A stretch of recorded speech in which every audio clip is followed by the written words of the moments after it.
Hi, I'm Jodi Medell, Doctor of Physical Therapy and Transformational Coach, welcoming you to a video on beginning rehab for anterior shoulder dislocation.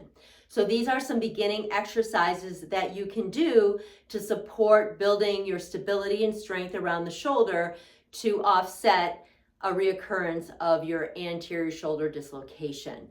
So just to be sure that we're following the mobility, stability, strength, it's important that you already have achieved, one, being out of a sling if you were told to wear a sling for a while, two, that you've achieved your passive range of motion to active assistive range of motion to active range of motion in all directions, or you're really close to achieving all your range of motion within normal limits, and that you're feeling like you can begin to use your arm and it's not going to dislocate on you. You're past that hump of just that nervousness, that anxiety of, uh-oh, it's going to happen again.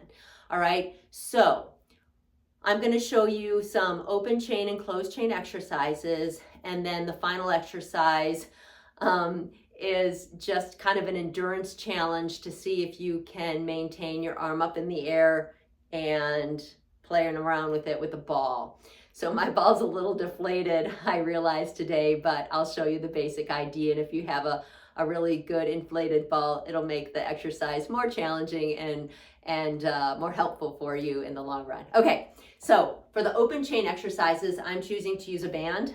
It's a Rogue Fitness band.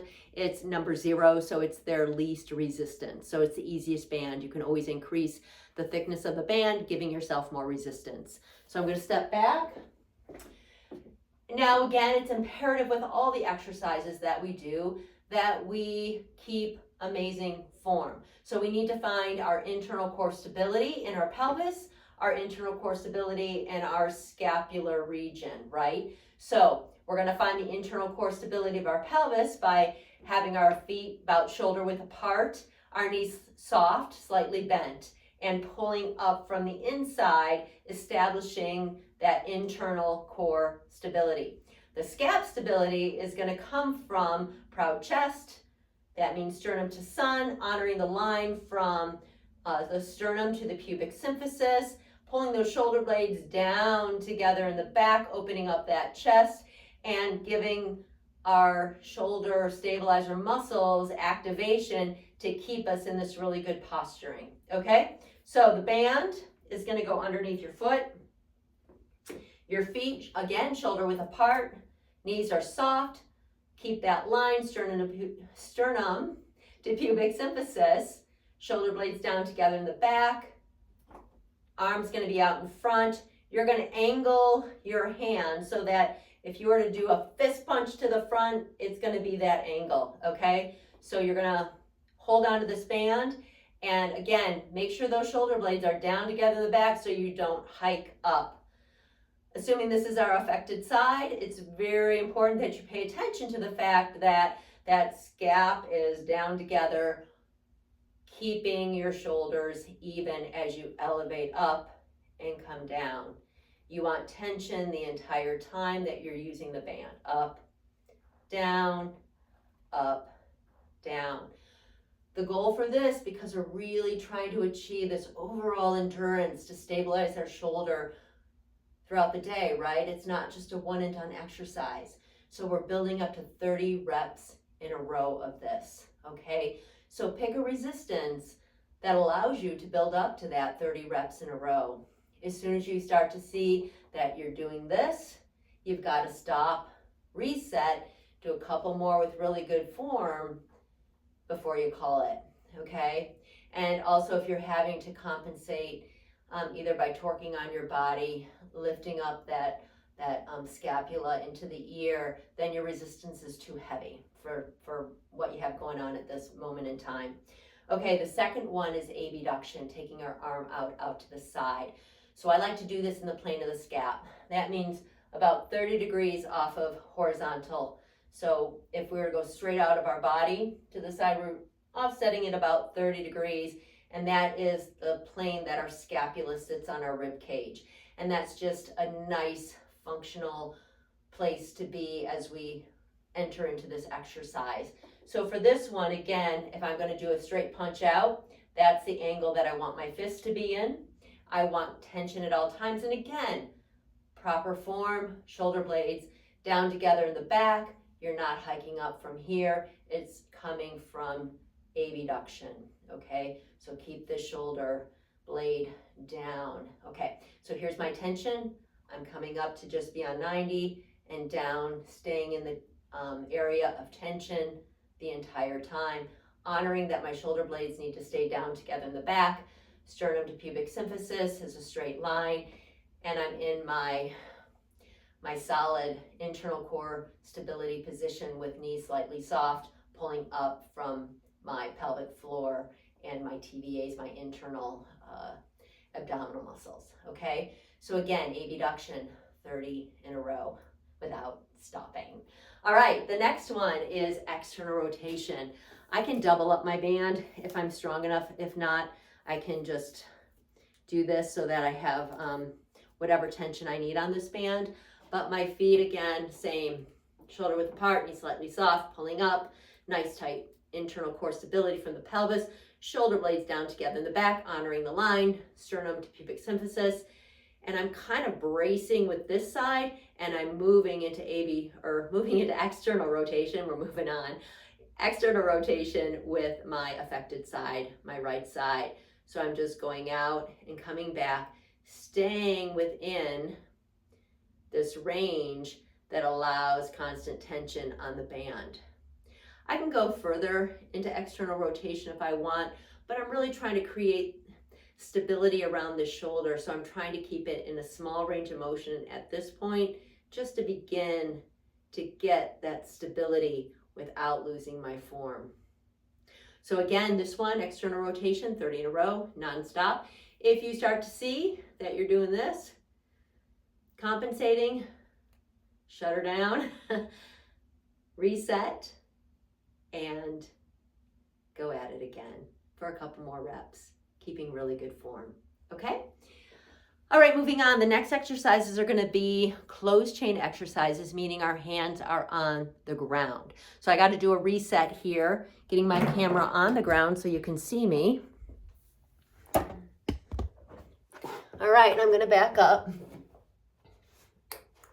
Okay, the first exercise I wanna show you is a basic plank. And a plank is where your hands are underneath your shoulders and your feet are coming out from you, and you're creating a straight line. If I keep my head straight here and don't turn it towards the camera, from your head to your heels should be a straight line. And your hands, let me reposition a little bit, should be directly underneath your shoulders. All right, so you wanna, this is a plank. You're pulling in pretty much, I'd say, the longer you hold, you're gonna end up going into a co-contraction of all your muscles throughout your body to keep you stable and keep you from falling apart, because you wanna, again, honor that line, sternum to pubic symphysis. If you get tired, there's a tendency to fall this way. So you've gotta really pull it all in. You're squeezing glutes. You can feel your quads. You can feel everything pulling in to keep that straight line. But what it's doing, even if it's a co-contraction throughout, is signaling to your body that these muscles need to co-contract around a joint to hold it stable. So it's a good idea just to get these muscles turned on. And it's happening throughout your body because it's a complete body weighted exercise. But what your focus is on the shoulder joint, making sure that your hands are extended down from your shoulders and you're just superimposing your body weight on top of your hands through your shoulder joint, getting a co-contraction of those muscles around your shoulder, okay? So this is a plank. Build up maybe 15 seconds to 20 to 30 to a minute, and repeat that probably about 3 times. Making this a little more functional, I'm going to add in some shoulder taps. So without moving from that stable, rock solid position of the plank, we're going to start tapping the opposite shoulder. And I would work up to 30 in a row of these. And it's 1 for 1. 1, 2, 3, 4, 5, 6, right? So that's 15 each side, or a total of 30. All right, so what that looks like is you're back into that plank position and you're simply alternating shoulders, and you're trying to keep your body as stable as you can as you go through that exercise of shoulder tapping. So what it's doing is just giving your shoulders the ability to move from side to side and hold that stability on one arm versus both arms, keeping that stability through your upper trunk. And again, everything else is co-contracting from the waist down as well, so that you don't fall apart and lose your line of the plank, okay? So the third exercise that we're gonna do, they're called scap push-ups. And basically, it's isolating your scapula to move on your shoulder or on your rib cage so that you get that idea of scap mobility. And you can then align with, when I talk about scap being pulled down together in the back, you'll know what that feels like to have your scap move on your rib cage and stabilize you in that V down your back. So a scap push-up, again, you're starting in that good plank position, hands under shoulders. You're only moving your scapula. Your scapula are coming towards midline and then away. Your elbows are staying straight, straight, straight. Your scapula coming to the middle of your back in a V and back together. So scap, it's only scap moving. All right, let me see if I can turn around and have you see it from this side. So I hope you can see just my scapula are moving toward midline. Nothing else is moving, okay? So again, with this exercise, you're moving up to 30 reps in a row without stopping, without letting anything drop, like your lumbar spine gets curvy, you start to look like a snake. None of that's gonna happen because you're gonna keep impeccable form. All right, the next exercise I wanna show you is a regular push-up. And again, if doing it from your toes is too difficult, do it from your knees. If doing it from your knees is too difficult, do it off the wall. But the concepts are the same. You're gonna keep that plank position, and this time, the elbows are gonna come not directly down.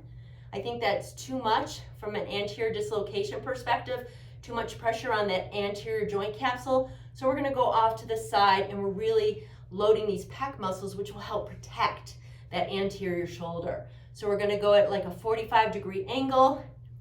And again, I'm gonna show you, I'm gonna demonstrate it on my toes, but you can make it easier on your knees or simply off the wall.